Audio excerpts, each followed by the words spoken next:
Bonjour et bienvenue sur Diagonale TV, championnat du monde 2016 entre le tenant du titre Magnus Carlsen et Sergei Karyakin, donc le russe, le norvégien, donc à les blancs dans la première partie. Le match a lieu donc à New York, c'est en 12 parties. En cas d'égalité, il y aura bien sûr un match de départage en partie rapide, on n'en est pas là. Dans la première partie du match, donc Carlsen va démarrer avec les blancs et normalement je crois bien qu'en milieu de tournoi il y aura inversion des couleurs. Ce qui est normal, ça permet d'avoir une équité maximale. Donc ici, on est parti dans ce championnat du monde 2016 qui est très attendu. Carlsen démarre avec les blancs, tout de suite on rentre dans le vif du sujet avec donc D4, coup du pion de la dame. Karyakin répond par le très souple cavalier F6 qui est assez standard comme réponse, extrêmement souple, on pourra ensuite transposer dans énormément d'ouvertures possibles. Et là, tout de suite, surprise, fou G5 dans la position, la fameuse variante Trompowski. Alors vous pourrez voir une analyse de cette ouverture dans les leçons Diagonale TV sur les ouvertures. Il y a une émission consacrée à cette ouverture. Il y a d'autres émissions consacrées à Trompowski. Il y a des parties qui ont été analysées. Il faut regarder lesquelles. Je ne peux pas vous dire là tout de suite. Mais c'est pas une ouverture considérée comme une ligne de premier ordre, c'est une ligne considérée comme une variante secondaire, mais qui a du venin, parce que alors l'idée des blancs, c'est de faire la pression, donc on le voit tout de suite sur ce cavalier, menace de prendre et d'avoir des pions noirs qui se doubleraient sur la case F6, et si les blancs jouent le coup, justement ici E6, pour pouvoir reprendre de la dame, on peut tout de suite jouer E4, menaçant E5, et le cavalier qui est cloué est attaqué par le pion, et les noirs ont des problèmes. On peut encore s'en sortir, mais ça pose du coup, par contre, énormément de problèmes positionnels qu'il faut résoudre et qui sont pas simples. Alors c'est vraiment dans le style de Carlsen de jouer ce type d'ouverture, c'est pour ça que c'est intéressant de s'y appesantir un petit peu. Dans un match aussi court, 24 parties, je vous rappelle que les anciens championnats du monde, notamment Kasparov-Karpov, aussi, ou encore si on pouvait remonter aussi même à Fischer-Spassky, c'était au moins 24 parties, quand c'était pas plus, puisque c'était le premier en 6 victoires pour Fischer. Les championnats du monde sont devenus plus courts depuis le fameux Kasparov-Kramnik de l'an 2000, qui était un match là aussi en 12 parties. Est-ce qu'ils vont garder les mêmes ouvertures sur 12 parties? Je ne sais pas, mais en tout cas, tout de suite, Carlsen rentre dans son style, justement, il préfère les variantes secondaires pour rentrer dans des positions atypiques dans lesquelles il fait valoir son sens positionnel exceptionnel et sa très grande technique en finale. Voilà, donc c'est vraiment dans le style de Carlsen, c'est lui qui donne le ton d'entrée avec ce fameux coup ici, fou G5. Donc D5 de Karyakin, coup normal, coup logique, un des coups classiques dans cette ouverture. Il y a plein d'autres possibilités, je vous laisse étudier cette ouverture par ailleurs, on ne va pas regarder la théorie ici. Et bien sûr E3. Voilà, pour Carlsen tranquillement, E3, maintenant que le fou est sorti, fou C1, G5, on joue E3 en étant serein, parce que on a mis le fou derrière les pions ici, là, voilà, donc il est en jeu, et avec les pions, on contrôle bien les cases noires dans son propre camp, donc on est tranquille, et on peut maintenant faire jouer le fou de case blanche. C5 de Karyakin, très agressif, il ne se laisse pas raconter l'histoire, ici, Karyakin, C5, il joue pas passif, il aurait pu jouer E6 pour rentrer dans une sorte de gambit-dame, où les blancs jouent fou G5, ça se fait aussi, mais non, il préfère jouer beaucoup plus agressif, ce sur quoi il se heurte au coup de Carlsen, qui est bien sûr fou prend G5, qui est l'idée de la Trompowski, et après pion prend G5, ça y est, pion prend F6, pardon, fou prend F6, pion prend F6, les noirs ont des pions doublés, F7, F6, voilà, c'est un peu le thème ici, et en échange de quoi, les noirs ont quand même aussi la paire de fous, ils ont une petite faiblesse là, mais ils ont la paire de fous qui peut s'avérer dangereuse si les blancs ne font pas attention. Et là tout de suite, décision, alors très très Carlsen ça, pion prend C5, voilà, ça c'est intéressant, pour le norvégien, il menace, pourquoi pas, de garder un pion de plus, parce que faut aller prendre ce pion. Alors on peut le prendre tout de suite par dame A5, échec, mais ça permet aux blancs de sortir leurs pièces. On peut jouer dame D2, on peut jouer cavalier C3, on peut jouer cavalier D2, et après la prise en C5, et bien on continue à se développer. Et si les noirs le reprennent pas, on pourrait envisager avec les blancs de le tenir ce pion aussi. B4, A5, et on joue C3 tout simplement, prise, et ça tient, et les noirs ont un pion de moins. Donc c'est pas simple, attention. Cavalier C6, tranquillou. Déjà Karyakin en jouant cavalier C6, déjà il contrôle la case B4. On peut pas jouer B4 tout de suite, c'est normal comme coup. Et Carsen, il continue, il fout B5. Alors, est-ce qu'il menace pas, ici, justement, de pouvoir jouer B4 quand même, et de garder son pion de plus? C'est une possibilité qu'il faut envisager. Bon, c'est au noir de jouer, mais alors imaginons ici que les noirs jouent... le coup de la partie est très bien d'ailleurs, E6. Et là, Carsen n'a pas joué la B4, il aurait pu envisager, regardez. On peut envisager ici B4 maintenant, qui est vraiment dans l'idée, hein. On a pris en C5, pourquoi pas essayer de garder le pion. Le cas, il ne peut pas reprendre puisqu'il est cloué par le fou. Et maintenant, si les noirs jouent le coup qui a l'air tout à fait bon à 5, simplement on joue C3. Et après, ici par exemple, la prise, ou on peut jouer aussi fou D7, pourquoi pas, mais la prise est sur d'être bon, tout simplement. On prend B4, ici. Prise. Et là, on peut jouer un coup, par exemple, comme fou D7 pour déclouer le cavalier. Ça paraît tout à fait logique. Et bien le problème, c'est que les blancs ont le temps maintenant d'aller protéger ce pion, par exemple par dame B3. Et on a un pion de plus. Mais les noirs ont la paire de fous et on a quand même un peu ouvert le jeu. Alors attention, dans ce type de position aussi, classique, on peut aussi avec les noirs envisager, alors peut-être des coups comme cavalier E5 qui centralise le cavalier, c'est possible. Des coups comme tour G8 ici aussi, puisqu'on a ouvert cette colonne, on peut jouer tour G8 avant de sortir le fou, peut-être pour commencer à poser une question sur G2, activer la tour aussi, qui pourra peut-être entrer en jeu par G4, pourquoi pas, viser le pion de D4, regardez, cette tour, voilà. Il y a plein d'idées ici pour les noirs, pour ouvrir le jeu, profiter de ça, et aussi, tôt ou tard, on pourra jouer avec les noirs B6, forçant les noirs à prendre, on pourra peut-être prendre en B4 plutôt que reprendre en B6, et le fou, surtout le fou F8, va jouer, puisqu'on enlève des pions, et il va y avoir encore plus de jeu. Donc c'est dangereux, mais c'est envisageable. Et ça aurait pu être dans le style de Carsen de faire ça. Mais il joue un coup plus solide positionnellement, vous allez voir, son idée est encore plus simple. C4, menace d'aller prendre en D5, et après dame prend, pion prend. On a isolé les pions F7, F6 doublés, et là avec un avantage blanc certain en finale. Même la paire de fous n'est pas un critère suffisant pour justifier des pions aussi faibles. On ne peut pas laisser avec les noirs faire ça. Il faut absolument reprendre en C4. C'est ce que fait Karyakin. Voilà, on reprend en C4. Et là, regardez, tranquillou, le Carsen, cavalier D2. Voilà. Bien sûr, on veut reprendre en C4 du cavalier de façon à sortir ses pièces. Ici, les noirs auraient pu tenter le coup peut-être C3, qui a l'air intéressant. On peut regarder ça. L'idée, c'est quand on a un pion perdu comme ça, autant essayer de casser la structure adverse. Les blancs n'ont pas le temps de faire grand chose ici. Si on bouge, on peut échanger, prendre en B2, on a gagné un pion, donc il ne faut pas, non. On est obligé de reprendre en C3. Et on a un peu affaibli, on peut dire, quand même, un petit peu les pions blancs, et donc ça a l'air quand même intéressant. Donc je ne sais pas pourquoi Karyakin ne fait pas ça. Il choisit de reprendre tout simplement en C5. Bon, pourquoi pas. C3 était peut-être plus précis finalement que de reprendre. Mais il oblige les blancs à peut-être entre guillemets perdre un temps en reprenant en C4 aussi. Parce que si on joue C3, on a déjà repris le pion après pion prend. Il faut prendre C5, c'est au blanc de jouer, alors que là c'est l'inverse. Il faut quand même reprendre le pion C4 tôt ou tard. Mais il se presse pas, Carsen, regardez. Il fait d'abord cavalier F3. Il sort ses pièces, il veut roquer. Il perd pas de temps. Ce pion, de toute façon, il le prend quand il veut. Donc ici, petit roc quand même des noirs. Donc on ne joue pas sur la colonne G, puisque sinon le roi serait resté au centre. On le voit mal faire le grand roc alors que les lignes sont ouvertes de ce côté-là. Si les noirs avaient fait grand roc, regardez la colonne C ouverte ici. Évidemment, une tour sera ravie de se mettre en face du roi tôt ou tard, et ça peut être effectivement extrêmement dangereux. Donc on roc quand même du côté où on a les pions faibles, mais les blancs n'ont pas de quoi aller attaquer cette structure. C'est extrêmement quand même solide. Tant qu'on ne bouge pas cette petite masse de pions, on a quand même un contrôle de cases tout à fait important. Et les blancs n'ont pas de quoi aller attaquer là-bas. Donc ils roquent aussi, et il n'y aura pas d'attaque.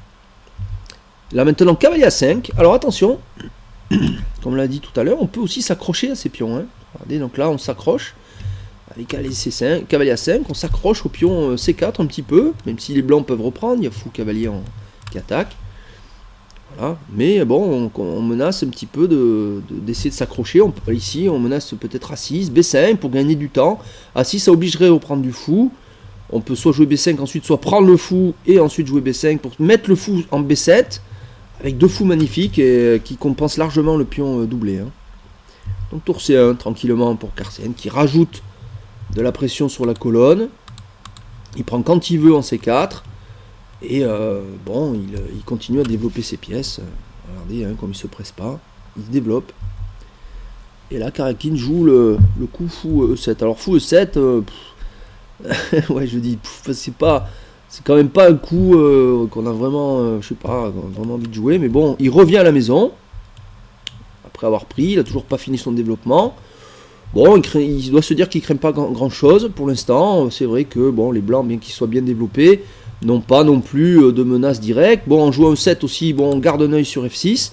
En cas de cavalier E4, qui quand même peut être dans l'idée, il n'y a pas F6 qui est attaqué, parce que sinon, regardez, avec le fou en C5, on aurait pu jouer cavalier E4 et menacer un échange de dames, et la prise en F6 avec échec, donc là ça marche pas. Donc bon, fou E7, on va protéger F6. A noter aussi qu'on déblaye un peu la colonne C, donc en cas de sortie des noirs par fou D7, ensuite très vite une tour pour revenir en C8, et à la fin on protège ce pion. Donc il faut quand même pas laisser faire non plus. Donc dame C2, voilà, dame C2, il évite le vis-à-vis des dames, il lit les tours. Voilà, tranquille, Carsen, il se presse pas, vraiment pas. Et là, fou D7.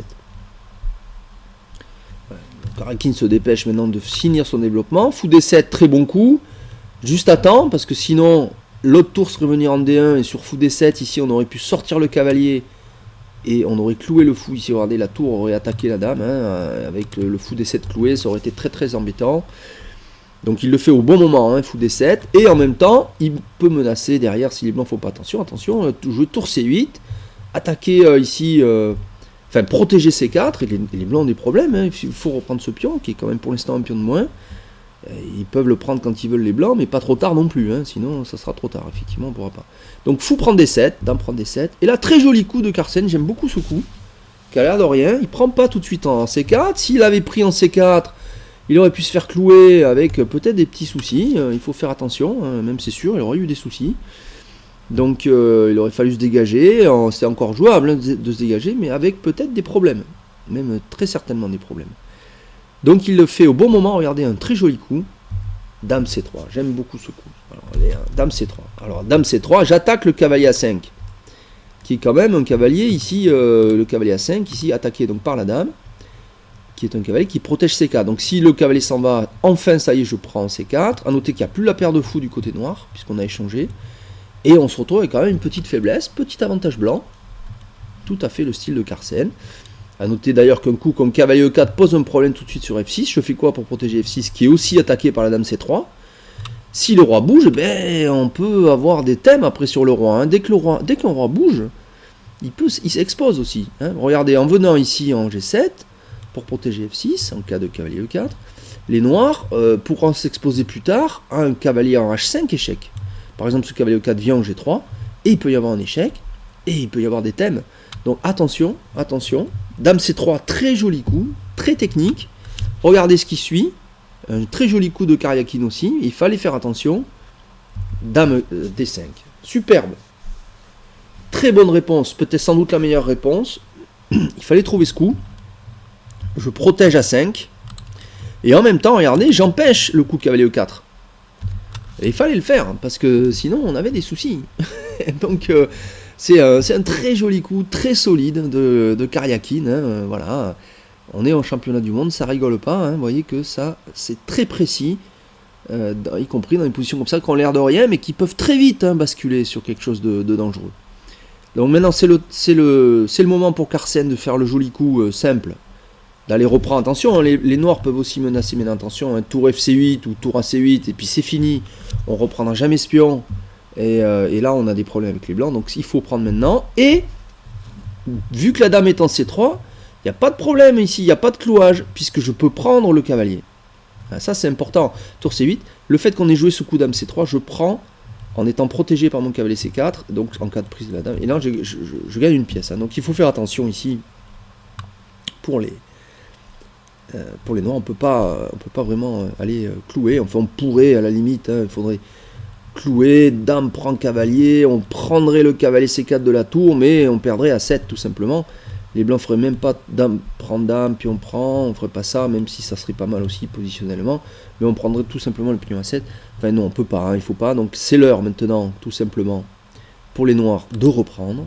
Et après, dame prend C4, Karyakin élimine des pièces, attention, parce que le roi est quand même un tout petit peu en l'air ici, on a des pions doublés, donc il y a quand même un petit avantage blanc en termes de structure, en termes de faiblesse du roi. Donc les noirs ont intérêt à prendre, ils prennent, mais après tour prend C4, petit bilan ici de la stratégie de Carsen, regardez hein, comme c'est très bien joué, ce magnifique coup dame C3, très bonne réponse de Karyakin, dame D5. On est dans une finale, plus de dame, donc finale, on peut considérer qu'on est vraiment en finale ici. Et pièce lourde bien sûr, cavalier contre fou, donc ça, attention, c'est toujours un peu délicat à juger. Là, il y a des pions des deux côtés, c'est ça qui compte. Deux pions A7, B7, duo, deux duos de pions de l'autre côté aussi. Avec le fou, des pions A2, B2, des pions de l'autre côté. Le fou peut jouer des deux côtés. C'est bien qu'on ait le fou contre le cavalier. C'est bien, c'est un tout petit peu mieux pour les noirs en termes de pièces mineures, je dirais, hein, tout petit peu léger, mais structure faible. Donc ça, c'est un avantage pour les blancs. Alors savoir le bilan de ces avantages, c'est très léger, mais il y a quand même un autre petit point qui est en faveur des blancs, c'est la colonne C, puisqu'on va pouvoir doubler les tours. Les noirs ne peuvent pas contester cette colonne, donc les blancs pourront peut-être venir en C7 et poser des grands problèmes sur la 7ème. Il faudra faire attention à la 7ème avec les noirs, trouver absolument une solution. Et les noirs ne peuvent pas prendre l'autre colonne, ici, regardez la colonne D, cette colonne-là. Enfin, ils peuvent essayer, mais le problème ici, c'est que le cavalier F3 veille, on ne peut pas venir sur la case D2, c'est la grande différence. Et quand on aura doublé les tours, le roi va venir en F1, en E2, on va bien contrôler ces cases. Les noirs ne pourront pas pénétrer le camp blanc, alors que les blancs peuvent envisager de pénétrer un camp noir. Donc voilà, il y a quand même un très léger avantage blanc, c'est léger, il n'y a pas de pion de plus, il n'y a pas non plus, voilà, c'est pas non plus énorme comme avantage, mais il y a quand même cette colonne C, il n'y a pas la colonne D pour les noirs, pion doublé ici, petit avantage blanc. Tour FC8, voilà, quand même on va échanger une paire de tours, c'est pas plus mal. Tour FC1, ça c'est normal, tour prend, et on peut pas contester. Voilà, on peut pas contester. Menace des blancs, tour C7. Alors, les noirs répondent par le très précis tour D8. On peut pas, bien sûr, jouer tour C7, puisqu'on aurait le fameux mat du couloir. Ah, ça fait mal, hein, donc il faut faire attention. Et là, alors j'aime pas trop le coup de Carsen, là, suivant, mais bon, pourquoi pas, bien sûr, c'est pas un coup mauvais, mais moi, j'aurais eu tendance ici, moi, à jouer roi F1, un roi F1, en cas d'échec, évidemment, maintenant je peux venir en E2, et j'ai centralisé le roi. Au lieu de quoi, il fait un coup, bon, qui est pas mauvais, hein, bien sûr, mais il joue G3, bon, bien sûr, en cas d'échec, maintenant on peut venir en G2, bon, c'est sans doute pas, bien sûr, c'est pas mauvais, mais est-ce qu'on n'aurait pas mieux fait de faire quand même roi F1, roi E2, bon, c'est pas une énorme différence, mais quand même. Je pourrais préférer roi F1, mais bon, après, allez savoir. Et là, regardez, c'est le temps pour les noirs. Heureusement, grâce à cette manœuvre du mat du couloir, regardez comme quoi ça tient souvent à un temps. Hop, tour D7, terminé. Voilà, on contrôle la 7ème, on n'a pas peur de la 8ème, puisque le roi, par la structure des pions, a toujours une case de sortie. Donc là, grâce à cette manœuvre, les noirs, finalement, annulent un petit peu ce petit avantage blanc qui était lié à la colonne C, avec une position très solide, un peu passive, hein, puisque bon, la tour est quand même en défense en D7, mais il n'y a pas de danger des noirs, c'est très difficile pour les blancs d'envisager de percer ici, il n'y a pas de, on peut pas se créer de pion passé, hein, donc il y a un léger avantage de structure, mais il n'y a rien de décisif, donc là il va se passer une finale quand même assez tranquille. Roi F1, on centralise le roi, F5, à noter, regardez ici, on met les pions tous sur case blanche alors qu'on a le fou de case noire. Donc très difficile pour les blancs d'envisager quoi que ce soit. Hein, le cavalier ne peut pas aller sur les cases blanches à cause des pions. Et sur les cases noires, il va se faire attaquer par le fou. Bon, alors donc évidemment c'est un tout petit peu embêtant. Si les blancs ici envisageaient, pourquoi pas, c'est toujours envisageable. Un coup comme cavalier E5, hein, on peut penser à cavalier E5, pourquoi pas. Attaque la tour. La tour est obligée de quitter la 7ème pour jouer ici, bien sûr, le coup tour en C7. Mais simplement, on contre-attaquerait le cavalier. Si le cavalier revient, ben on revient en D7, tout simplement. On signe la nulle très vite. Et si les blancs jouent F4, ils affaiblissent leur camp. Regardez. Si les blancs jouent F4 ici, regardez, tout simplement. On peut jouer un coup simple comme fou F6, menace de gagner E5. Si les blancs jouent tour C7 pour aller dire c'est pas grave, je laisse tomber parce que je veux la 7ème en échange. Le problème c'est qu'on s'affaiblit terriblement. Après fou prend, pion prend, regardez ici on a des pions doublés. D'accord. Et en plus, les noirs peuvent tout à fait jouer ici un coup comme tour B5 probablement. Hop, qui protège B7 et pose un problème ici sur les pions blancs. Et en cas de B3, on pourrait affaiblir les blancs avec A5, etc. Et on a en plus affaibli, on reprend quand on veut le pion E5. Ça serait pas bon du tout. Hein, voilà. Donc c'est pas envisageable. Donc après F5, les blancs n'ont pas trop le choix. Il faut continuer à améliorer la position du roi blanc dans un premier temps. A noter qu'on ne pourra pas faire mieux, hein, puisque la tour D7 empêche le roi blanc d'aller se balader. Donc ici, fou F6 quand même. Regardez, voilà, c'est superbe. Alors moi j'aime beaucoup ce genre de coup, évidemment. Les pions noirs contrôlent les cases blanches et le fou contrôle les cases noires. On attaque B2. Le cavalier est muselé. Regardez hein, comme le cavalier est dominé ici par le fou dans cette position. Ouais, la force du fou. Donc B3. Tranquillou. Les blancs mettent leurs pions ici sur case blanche. Donc le fou tape dans le vide. C'est bien joué, bien sûr. Roi F8. Les noirs font pareil. Ils centralisent leur roi.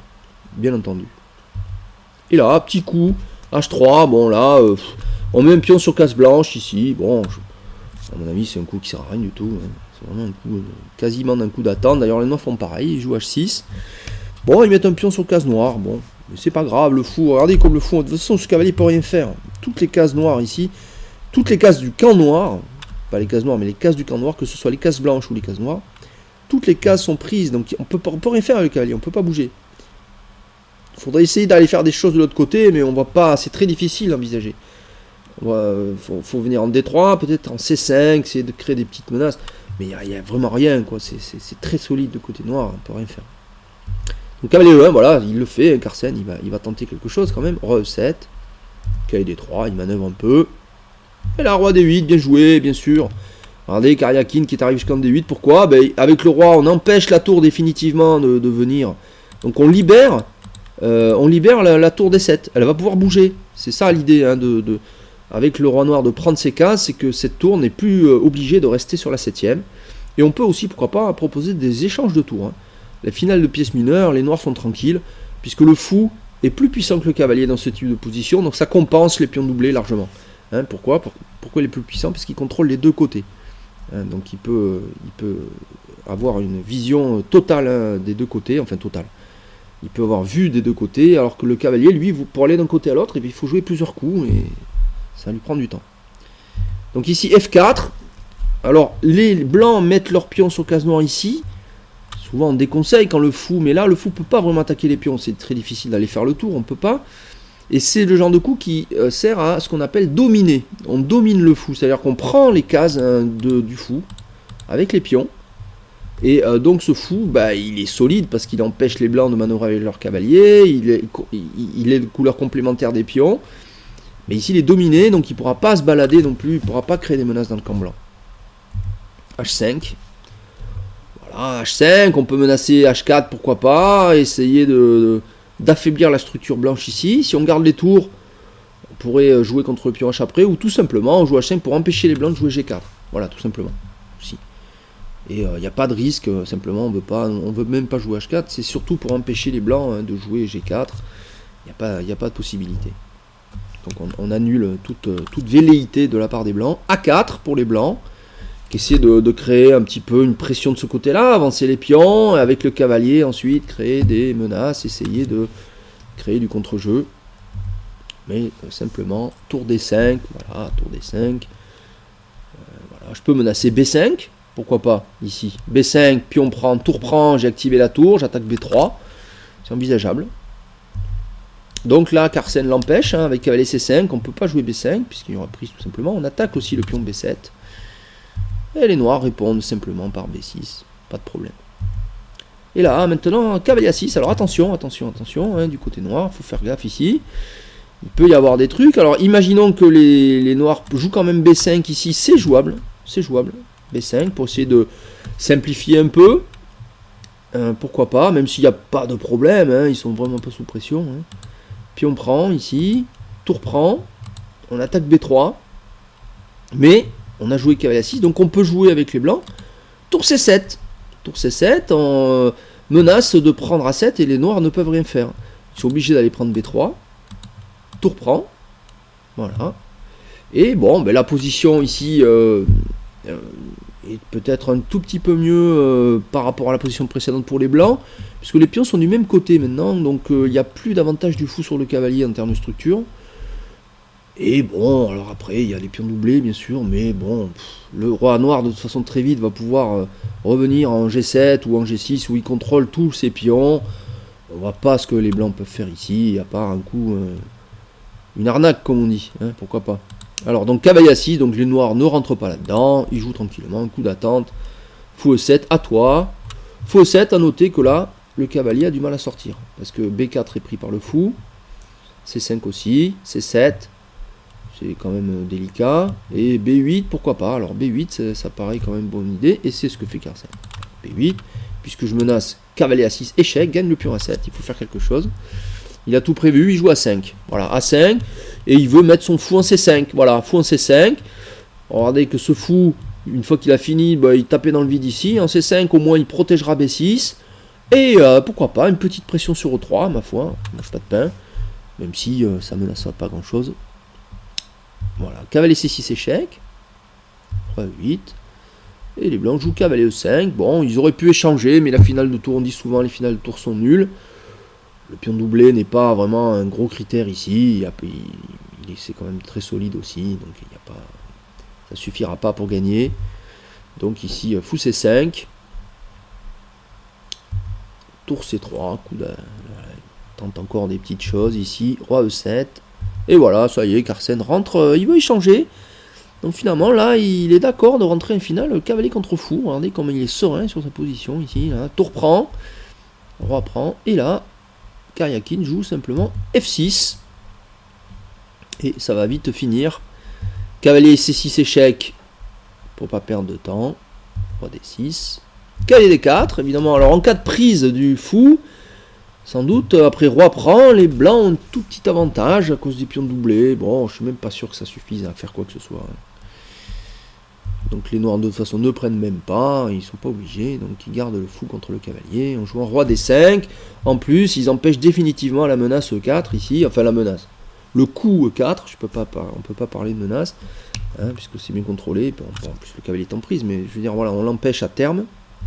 On a bien centralisé le roi. C'est pour ça que Carlsen joue cavalier D5, il veut chasser ce roi par cavalier C3. Donc le roi s'en va tout de suite, comme ça c'est fait, j'ai dit à toi. Voilà. Cavalier il revient, échec, roi D6, cavalier B5 échec, roi D7, cavalier D4, il n'y a rien à faire, fou D6, tout ça est très solide, il n'y a pas moyen de pénétrer. Et donc les joueurs signent ici partie nulle dans cette première partie, ils signent la nulle. Jolie partie positionnelle, on a vu des thèmes, on a vu un très joli coup dame C3, hein, très très joli coup, et une très belle réponse dame D5, je pense que c'est le moment clé de la partie, les joueurs se sont pas trompés, et puis on peut noter donc cette Trompovski aussi de Carlsen dans cette première partie, match qui démarre sur de bonnes bases, intéressant, on sent que Carlsen est en forme, il joue dans son style, des ouvertures atypiques, qui nous mènent à des finales positionnelles complexes, un peu, je dirais, dans le style peut-être de Capablanca, voilà, Capablanca qui aimait ça aussi, il transposait beaucoup dans des finales où il avait un léger avantage, voire même des finales où il n'avait pas avantage du tout, et il était capable de l'emporter. Capablanca qui d'ailleurs, dont on a ressorti Pascal Gollet, on l'a vu sur Fréquence Diagonale, le podcast, Pascal Gollet a ressorti son grand livre de 1920, entièrement traduit en français, qui n'a jamais été traduit. Un livre magnifique où justement Capablanca commente lui-même le fameux Gambit Marshall, joué pour la première fois par Marshall lui-même, bien sûr, face à Capablanca à Manhattan. C'est un livre historique extraordinaire, voilà, tout ça pour dire voilà, que Capablanca est peut-être le champion du monde dont le style de jeu qui était comme ça, d'être brillant dans les finales techniques, se rapproche peut-être de celui de Carlsen qui aime beaucoup jouer ses finales techniques dans des positions atypiques. Voilà, c'est vraiment son style. Et Karyakin qui ne s'est pas démonté, qui a montré là un très bon niveau de jeu, très bonne réponse. On va voir ce que va faire Karyakin donc avec les blancs lors de la partie suivante. Voilà, ça va être très intéressant de voir ce que va faire Carlsen aussi pour jouer face à Karyakin avec les noirs. Donc championnat du monde 2016 bien parti. Je vous donne donc rendez-vous sur Diagonale TV pour la suite de ce championnat du monde 2016 entre Carsen et Karyakin. Merci de m'avoir suivi. Merci de suivre Diagonale TV. Et puis donc à bientôt pour la suite de ce championnat du monde. Au revoir.